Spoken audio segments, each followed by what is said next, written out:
সরকারের কাছে দাবি ভারত থেকে নিয়ে আসার জন্য, নিয়ে এসে যেন ফাঁসি কার্যকর করে আমার জীবন দশায় আমি যেন দেখতে পাই।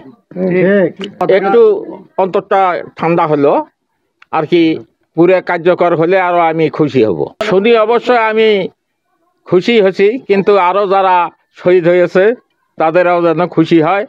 আর ভারত থেকে আনে অতি দূরত্ব গতিতে যেন ফাঁসি কার্যকর করে বাংলার মাটিতে, তাহলে আমি খুশি হই।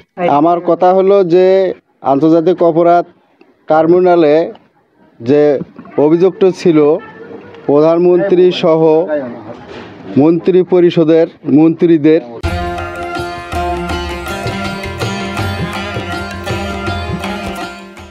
সেই অভিযোগের কিছুক্ষণ আগেই আমরা আনুষ্ঠানিকতা শুনতে পেলাম যে তাদের মৃত্যুদণ্ড রায়ের খবর আমরা পেয়েছি।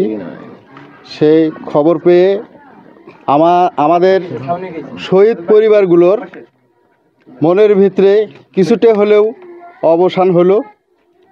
এবং যদিকে আমাদের প্রধান উপদেষ্টার কাছে আমাদের একটা দাবি শহীদ পরিবারগুলোর পক্ষ থেকে এবং আহত পরিবারগুলোর পক্ষ থেকে, যে প্রধানমন্ত্রী শেখ হাসিনা তাকে বাংলাদেশে আনে এই মৃত্যুদণ্ড কার্যকর অতি দ্রুত করতে হবে।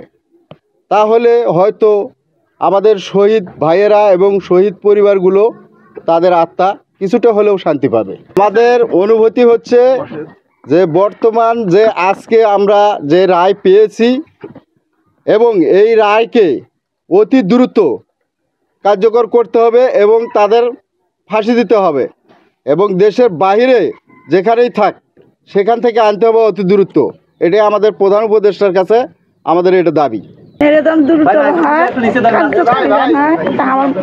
শান্তি হবে আমার ছেলে তো আর পাবালই আর পাবালই কার্যকারী জানি হয়, এটা আমার চাওয়া কার্যকারী হয়। আর কি চান? ফাঁসির রায়টা যেন কার্যকরী হয়, ফাঁসির রায়টা জানি কার্যকারী হয়, অতি দ্রুত হয়। না আমি একটু বলি, ভয় টয় লাগতেছে? আমার ছেলে নাই তো, আমাকে একটু খারাপে না। এখন তো ছেলের হত্যার বিচারের রায় হলো, ফাঁসি দিয়ে দিচ্ছে, এখন আপনি খুশি কিনা? যে খুশি এখন, কিন্তু এনে যেন রায়টা কার্যকর করা হয়, এটা কার্যকারী যেন করা হয়, এটাই আমার দাবি।